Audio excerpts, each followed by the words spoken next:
বাংলাদেশ সহ বিশ্বের বিভিন্ন দেশে ডায়াবেটিসে আক্রান্ত রোগীর সংখ্যা ক্রমশ বাড়ছে। এই অসুখের ফাঁদে পড়লে কিছু নিয়ম মেনে চলা জরুরি, নইলে শরীরের হাল বিগড়ে যেতে সময় লাগবে না। কিডনি, লিভার, হার্ট থেকে শুরু করে একাধিক অঙ্গের হতে পারে ক্ষতি।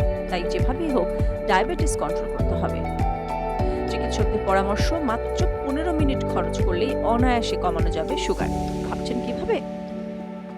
সুগার কমানোর একটা সহজ টোটকা রয়েছে, আর তা হলো খাবার খাওয়ার পর 15 মিনিট সিঁড়ি ওঠানামা করতে হবে, তাহলেই লাভ পাবেন।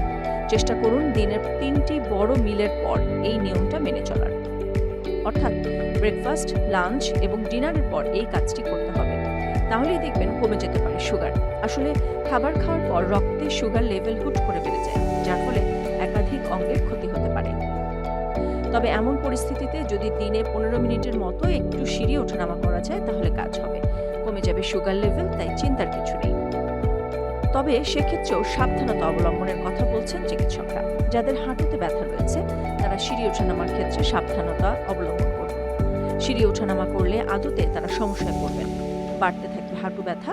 তাই হাঁটুতে ব্যথা থাকলে এই কাজটি না করার পরামর্শ চিকিৎসকদের। তার বদলে তারা ছাদে গিয়ে 15 মিনিট হাঁটতে পারেন, তাহলেই কাজ হবে।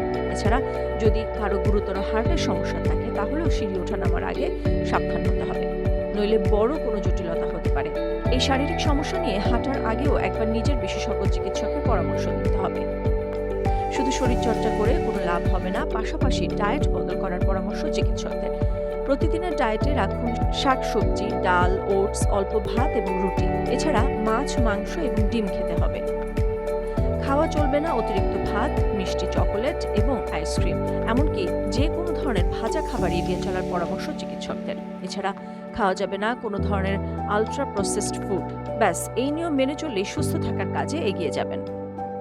এইসবের পাশাপাশি নিজের ওষুধ চালিয়ে যেতে হবে, ডোজ মিস করা যাবে না। সেই সঙ্গে চিকিৎসকের কথা মতো সুগার মাপুন, ফলো আপে থাকুন। ব্যাস, তাহলেই সুগার লেভেল থাকবে নিয়ন্ত্রণে।